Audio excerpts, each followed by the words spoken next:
Terima kasih. Assalamualaikum warahmatullahi wabarakatuh. Rekan-rekan wartawan yang saya cintai, terima kasih sudah hadir malam ini di Thermawaksa Hotel untuk menghadiri press conference singkat yang saya laksanakan untuk mengklarifikasi beberapa hal yang menjadi fokus pemberitaan hari ini sehubungan dengan diskusi yang tadi diselenggarakan oleh kedai kopi di Hotel A1 di Jalan Wahid Hashim, Jakarta, terkait dengan sikap dan komitmen pribadi saya dan juga sikap dan komitmen PBB terhadap Koalisi Indonesia Maju. Sebagaimana saudara-saudara maklum, PBB merupakan salah satu partai yang di awal sekali mendeklarasikan Pak Prabowo Subianto sebagai calon Presiden Republik Indonesia 2024-2029 yang akan datang, sebelum ada satupun partai melakukan deklarasi, dan deklarasi dilakukan pada akhir Agustus yang lalu di Bumi Serpong Damai, dan kemudian kami melakukan kegiatan serupa deklarasi di 6 wilayah, mulai dari Aceh sampai ke Jayapura sampai ke Papua. Nah, komitmen PBB terhadap Pak Prabowo Subianto adalah komitmen yang teguh, dan kami ini menjadi partner dalam Koalisi Indonesia Maju, dan kami adalah partner yang terpercaya, saling memegang teguh komitmen, janji, kebersamaan dalam memecahkan persoalan-persoalan yang dihadapi. Suka dan duka kita akan bersama-sama menghadapi masalah bersama yang kita hadapi. Jadi tidak ada keraguan sedikit pun mengenai komitmen saya pribadi dan komitmen PBB terhadap Pak Prabowo dan terhadap koalisi. Apalagi saya pribadi sudah mengenal beliau sekitar 43 tahun yang lalu, mulai tahun 1980 sampai sekarang. Walaupun ada pasang surutnya, tapi sekali kami berkomitmen, maka kami akan teguh memegang komitmen itu.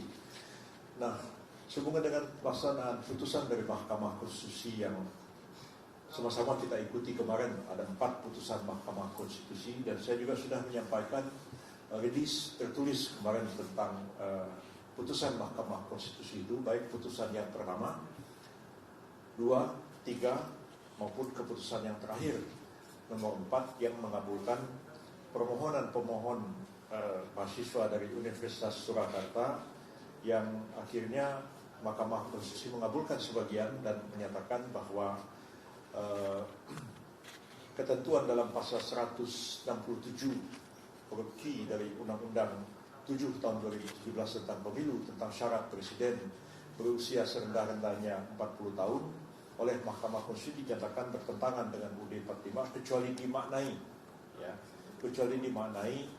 pernah atau sedang menduduki jabatan yang dipilih melalui pemilihan umum, termasuk kepala daerah. Dan itu putusan yang ada di dalam diktum Mahkamah Konstitusi, putusan Mahkamah Konstitusi. Nah, putusan Mahkamah Konstitusi itu tegas bunyinya dalam diktum, tidak ada perbedaan tafsir dan perbedaan pendapat mengenai bunyi diktum itu. Walaupun putusan sebagai sebuah putusan itu bisa menimbulkan kontroversi pro kontra terhadap putusan, tapi pro kontra terhadap putusan dari Mahkamah Konstitusi dan putusan-putusan pengadilan pada umumnya adalah persoalan politik dan persoalan akademik.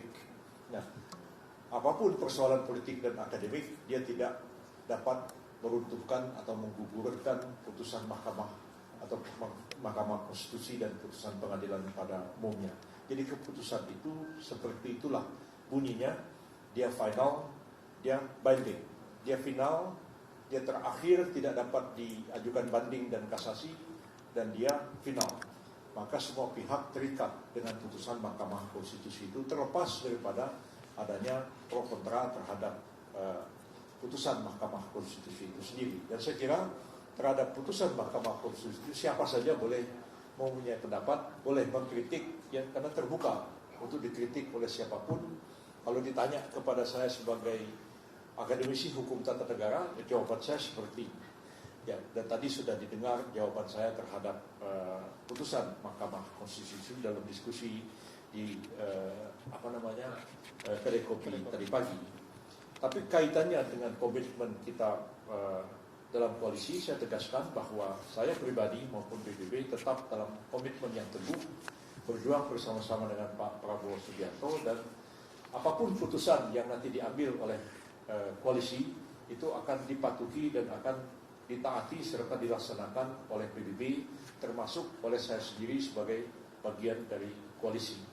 Jadi kita itu belajar demokrasi ya. Dalam demokrasi itu bisa ada perbedaan pendapat ya. Kalau ada voting, orang lakukan voting. Kalau ada musyawarah, lakukan musyawarah. Dan insya Allah Koalisi Indonesia Maju itu akan melakukan keputusan, mengambil keputusan secara musyawarah. Kalaupun ada perbedaan-perbedaan pendapat, misalnya dengan voting, maka orang yang kalah akan terikat dengan keputusan mayoritas dari orang yang menang. Jadi seperti itulah kami kemukakan pendapat, pandangan-pandangan. Tapi apapun keputusan itu akan kita patuhi dan kita jalankan bersama. Termasuk misalnya putusan dari Pak Prabowo Subianto untuk memilih Pak Gibran sebagai calon wakil presiden, ya itu kita akan patuhi, kita akan dukung keputusan itu, dan kita akan laksanakan dalam prakteknya. Dan apapun kritik, apapun saran dan pendapat, maka kami akan bersama-sama mempertahankan keputusan yang telah diambil itu. Jadi dari segi komitmen dan keputusan PBB itu nggak usah diragukan, nggak usah dikhawatirkan. Kita komit dengan koalisi, dan apapun keputusan koalisi yang diambil oleh Pak Prabowo terkait dengan wakil presiden dan keputusan-keputusan lain, itu akan kita patuhi dan kita akan laksanakan bersama apapun risiko yang kita hadapi. Bahkan oleh karena keputusan ini mungkin nanti ketika akan dilaksanakan itu akan menghadapi sejumlah persoalan-persoalan hukum. Misalnya, apakah keputusan ini harus mengubah undang-undang? Apakah presiden perlu mengeluarkan perpu? Apakah ketua KPU Pak Hashim harus mengeluarkan keputusan KPU? Dan keputusan KPU itu bagaimana harus dikonsultasikan dengan DPR? Tentu ada sejumlah persoalan-persoalan hukum yang saya diminta atau tidak diminta oleh presiden, diminta oleh KPU, maupun diminta oleh Koalisi Indonesia Maju. Saya dengan senang hati akan memberikan jalan keluar untuk mengatasi persoalan hukum yang timbul itu. Dan saya kira itu sudah menjadi tugas saya, dan sejak zaman Pak Harto saya melakukan itu ketika kita menghadapi kebuntuan, menghadapi masalah yang sangat krusial dan sangat sulit. Kemudian coba Saudara Yusuf cari jalan keluar. Nah itu saya akan putar otak dan mencari jalan keluar yang terbaik mengatasi persoalan-persoalan hukum yang krusial itu. Sehingga nantinya keputusan yang diambil oleh pemerintah dalam melaksanakan putusan Mahkamah Konstitusi, keputusan yang diambil oleh Koalisi Indonesia Maju, dan keputusan yang diambil oleh Pak Prabowo Subianto adalah keputusan yang benar, sah, legal, dan konstitusional melihat dari hukum dan peraturan perundang-undangan yang berlaku di negara kita. Dan saya tetap mempunyai komitmen yang teguh untuk mengatasi persoalan-persoalan hukum yang kemungkinan akan timbul nanti.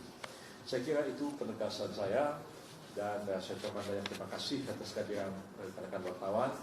Mudah-mudahan dengan statement ini akan mengklirkan, jangan sampai timbul salah paham, ini Pak Yusuf gimana sih, dan jelas segala macam. Komitmen saya dalam koalisi jelas, tegas, dan tidak perlu dilakukan oleh siapapun juga. Terima kasih. Silakan kalau ada yang mau bertanya. Silakan rekan-rekan melihat, bisa ada yang bertanya.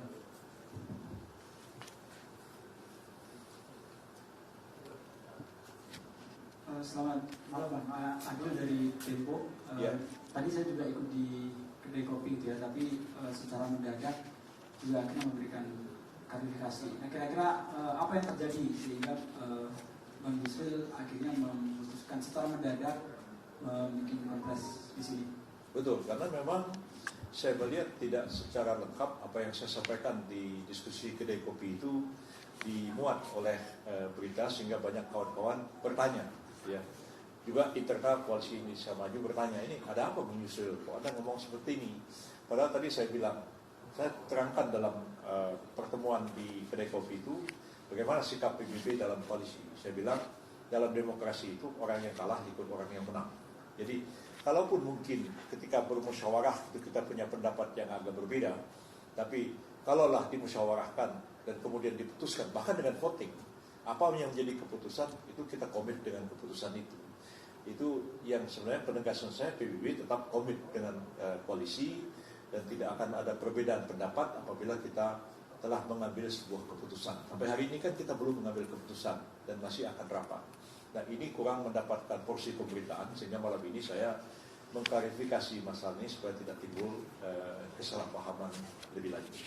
Tapi kepada kawan-kawan yang bertanya setelah saya jelaskan, kawan, oh begini persoalannya, iya saya bilang. Tadi juga saya telah menulis press release dan saya sampaikan dan sudah dimuat oleh beberapa media. Detikcom kelihatannya sudah memuat